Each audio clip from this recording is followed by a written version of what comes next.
लव्य व्यवस्था अध्याय 8। लव्य व्यवस्था अध्याय 8।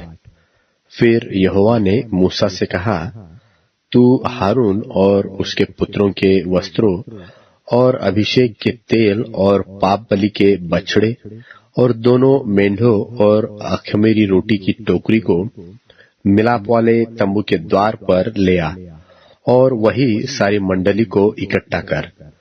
यहोवा की इस आज्ञा के अनुसार मूसा ने किया और मंडली मिलाप वाले तंबू के द्वार पर इकट्ठी हुई। तब मूसा ने मंडली से कहा, जो काम करने की आज्ञा यहोवा ने दी है वह यह है। फिर मूसा ने हारून और उसके पुत्रों को समीप ले जाकर जल से नहलाया। तब उसने उनको अंगरखा पहनाया और कटिबंध लपेटकर बागा पहना दिया और एपोद लगाकर एपोद के काढ़े हुए पटुके से एपोद को बांधकर कस दिया और उसने उनके चपरास लगाकर चपरास में उरीम और तुमीम रख दिए। तब उसने उसके सिर पर पगड़ी बांधकर पगड़ी के सामने पर सोने के टीके को अर्थात पवित्र मुकुट को लगाया, जिस प्रकार यहोवा ने मूसा को आज्ञा दी थी। तब मूसा ने अभिषेक का तेल लेकर निवास का और जो कुछ उसमें था उन सब का भी अभिषेक करके उन्हें पवित्र किया और उस तेल में से कुछ उसने वेदी पर 7 बार छिड़का और कुल सामान समेत वेदी का और पाए समेत हौदी का अभिषेक करके उन्हें पवित्र किया। और उसने अभिषेक के तेल में से कुछ हारून के सिर पर डालकर उसका अभिषेक करके उसे पवित्र किया। फिर मूसा ने हारून के पुत्रों को समीप ले आकर अंगरखे पहनाकर फेटे बांध के उनके सिर पर टोपी रख दी, जिस प्रकार यहोवा ने मूसा को आज्ञा दी थी। तब वह पाप बलि के बछड़े को समीप ले गया और हारून और उसके पुत्रों ने अपने अपने हाथ पाप बलि के बछड़े के सिर पर रखे। तब वह बलि किया गया और मूसा ने लोहू को लेकर उंगली से वेदी के चारों सिंगों पर लगाकर पवित्र किया और लोहू को वेदी के पाए पर उंडेल दिया और उनके लिए प्रायश्चित करके उसको पवित्र किया। और मूसा ने अतड़ियों पर की सब चर्बी और कलेजे पर की झिल्ली और चर्बी समेत दोनों गुर्दों को लेकर वेदी पर जलाया और बछड़े में से जो कुछ शेष रह गया उसको अर्थात गोबर समेत उसकी खाल और मांस को उसने छावनी के बाहर आग में जलाया, जिस प्रकार यहोवा ने मूसा को आज्ञा दी थी।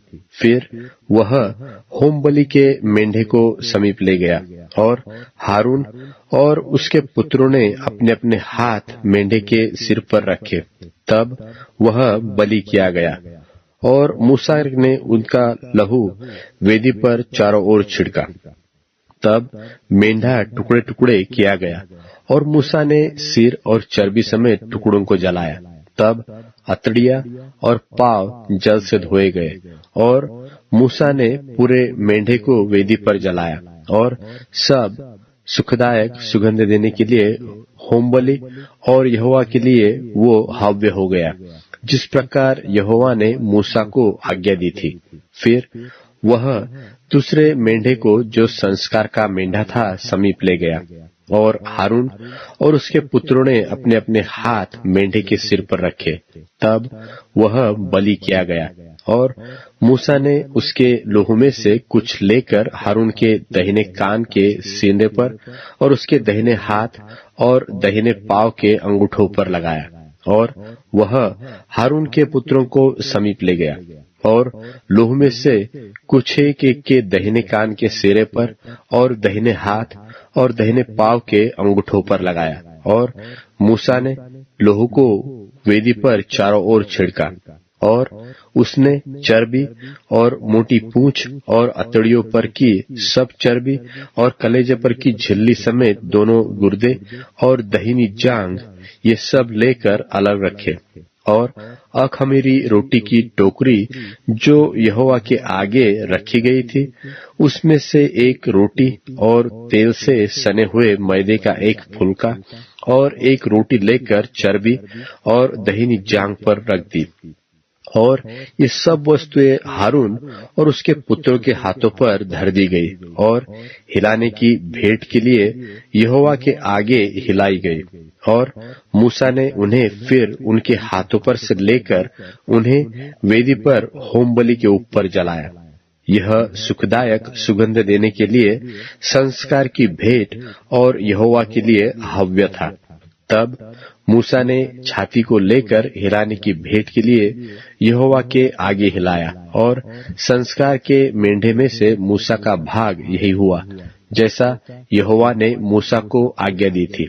और मूसा ने अभिषेक के तेल और वेदी पर के लोहू दोनों में से कुछ लेकर हारून और उसके वस्त्रों पर और उसके पुत्रों और उनके वस्त्रों पर भी छिड़का। और उसने वस्त्रों समेत हारून को और वस्त्रों समेत उसके पुत्रों को भी पवित्र किया।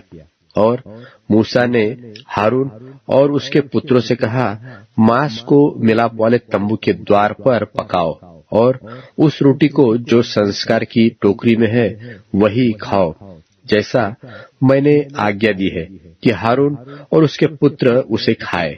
और मांस और रोटी में से जो शेष रह जाए उसे आग में जला देना। और जब तक तुम्हारे संस्कार के दिन पूरे न हो तब तक, अर्थात 7 दिन तक मिलाप वाले तंबू के द्वार के बाहर न जाना, क्योंकि वह 7 दिन तक तुम्हारा संस्कार करता रहेगा। जिस प्रकार आज किया गया है वैसा ही करने की आज्ञा यहोवा ने दी है, जिससे तुम्हारा प्रायश्चित किया जाए। इसलिए तुम मिलाप वाले तंबू के द्वार पर 7 दिन तक दिन रात ठहरे रहना और यहोवा की आज्ञा को मानना, ताकि तुम मर न जाओ, क्योंकि ऐसी ही आज्ञा मुझे दी गई है। तब यहोवा की इन्हीं सब आज्ञाओं के अनुसार जो उसने मूसा के द्वारा दी थी, हारून और उसके पुत्रों ने उनका पालन किया।